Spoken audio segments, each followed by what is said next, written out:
नमस्ते। गीता प्रवचन एवं गीता के अध्ययन में मैं डॉक्टर नीलम अग्रवाल आपका पुनश्च स्वागत करती हूँ। 40वां भाग चल रहा है। हम देख रहे हैं कि योग के लिए चित्त की एकाग्रता, परिमितता और मनःशुद्धि, इसके ऊपर बात चल रही है। विनोबा जी आगे लिखते हैं, किसी दुखी मनुष्य को कलकल बहने वाली नदी के किनारे ले जाइए। उसके स्वच्छ शांत प्रवाह को देखकर उसकी बेचैनी कम हो जाएगी। वह अपना दुख भूल जाएगा। उस झरने में, उस प्रवाह में इतनी शक्ति कहाँ से आई? परमेश्वर की शुभ शक्ति उसमें प्रकट हुई है। वेदों में झरने का बड़ा ही सुंदर वर्णन है।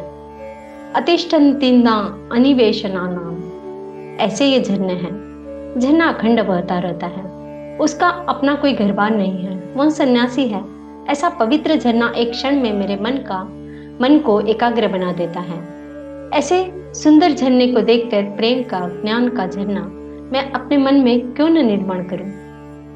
यहाँ बाहर का जड़ पानी भी यदि मेरे मन को शांति प्रदान कर सकता है, तो फिर मेरी मानस दरी में यदि भक्ति और ज्ञान का चिन्मय झरना बहने लगे तो कितनी शांति प्राप्त होगी। मेरे एक मित्र हिमालय में, कश्मीर में घूम रहे थे।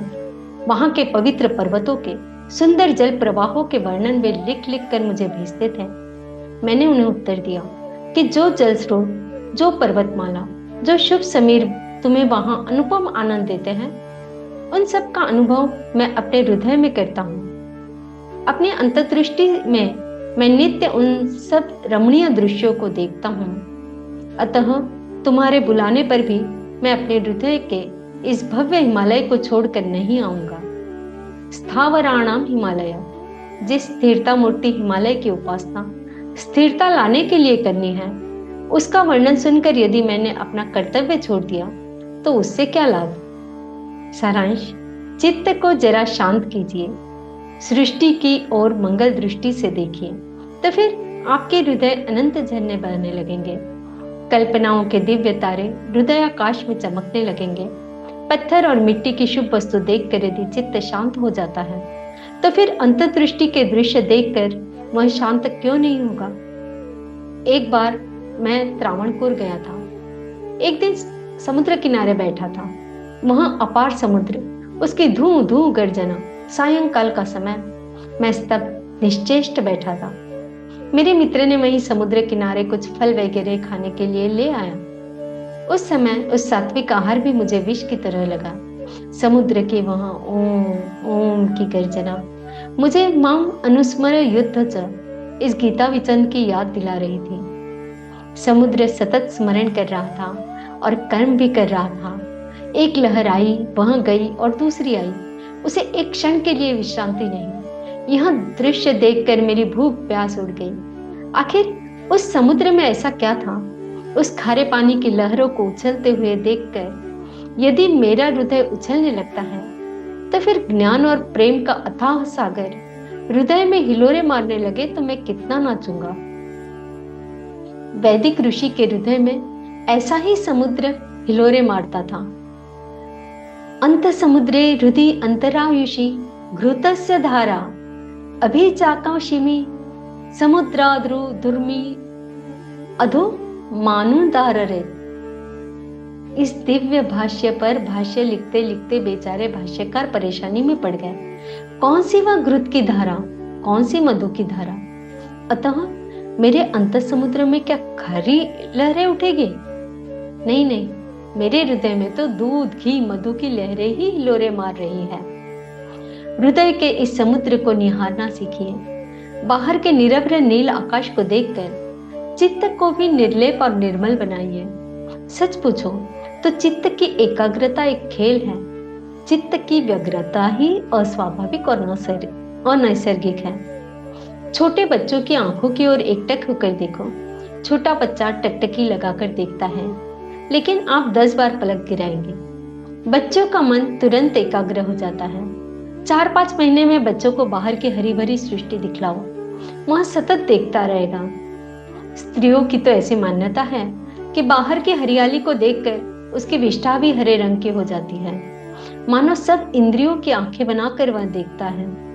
छोटे बच्चे के मन पर किसी भी घटना का बड़ा प्रभाव पड़ता है। शिक्षा शास्त्री कहते हैं, शुरू के 2-4 सालों में जो शिक्षा बालकों को मिल जाती है वही वास्तविक शिक्षा है।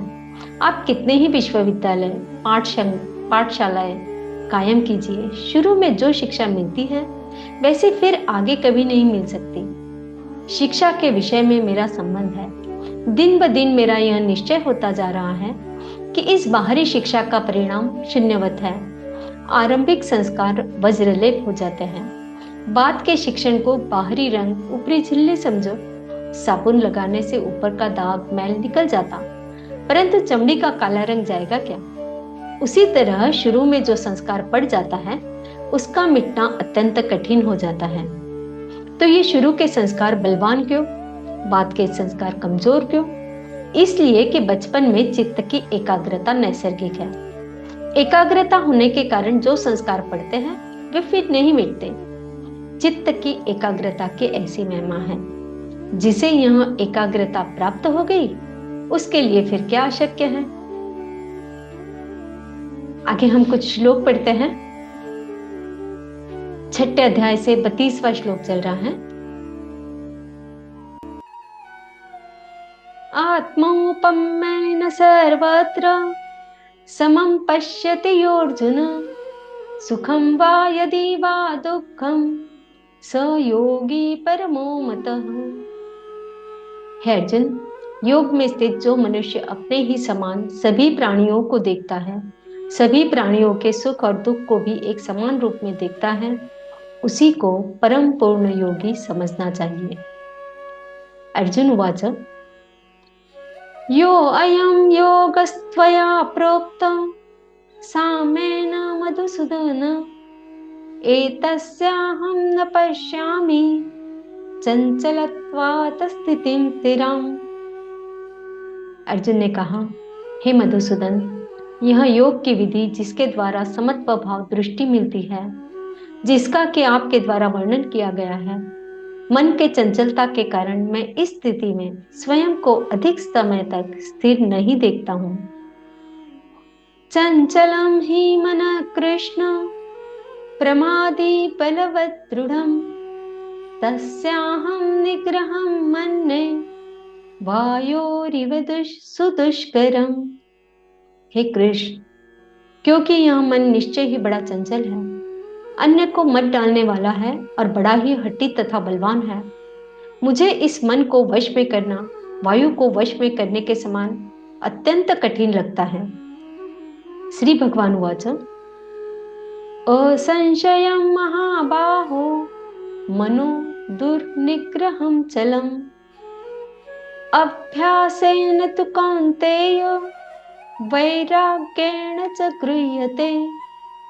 श्री भगवान ने कहा, हे माँ बाहु कुंती पुत्र, इसमें कोई संशय नहीं है कि चंचल मन को वश में करना अत्यंत कठिन है, किंतु इसे सभी सांसारिक कामनाओं का त्याग कर और निरंतर अभ्यास द्वारा वश में किया जा सकता है।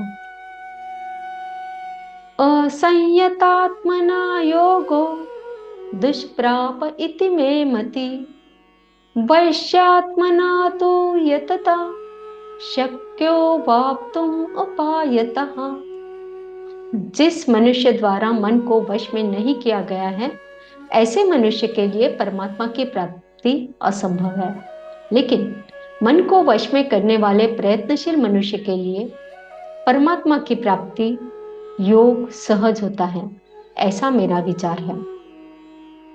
अर्जुन उवाच, अयति श्रद्धयोपेतो योगाच्चलित मानस, अप्राप्य योग संसिद्धिं काम गति कृष्ण गच्छति।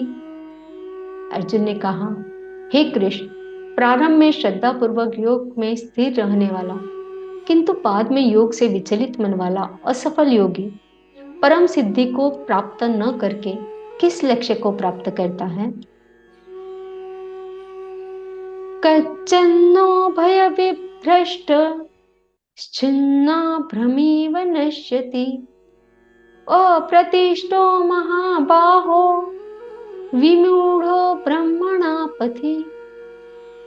हे महाबाहु कृष्ण, परमात्मा की प्राप्ति के मार्ग से विचलित हुआ, जो कि न तो सांसारिक भोग को ही भोग पाया और न ही आपको प्राप्त कर सका, ऐसा मोह से ग्रसित मनुष्य क्या छिन्न भिन्न बादल की तरह दोनों ओर से नष्ट तो नहीं हो जाता? एतन्मे संशयं कृष्ण छेत्तुम् हर्यस्य शेषता वदन्न संशयस्यास्य छेत्ता न ह्युपपद्यते। हे श्री कृष्ण, मैं आपसे प्रार्थना करता हूं कि मेरे इस संशय को संपूर्ण रूप से केवल आप ही दूर कर सकते हैं, क्योंकि आपके अतिरिक्त अन्य कोई इस संशय को दूर करने वाला मिलना संभव नहीं है। श्री कृष्णार्पणम। तो आइए यह श्लोक याद करते हैं और इस पर चिंतन मनन भी करते हैं। असंशयम महाबाहो मनो दुर्निग्रहम चलम अभ्यासेन तु कौन्तेय वैराग्येण च गृह्यते। धन्यवाद।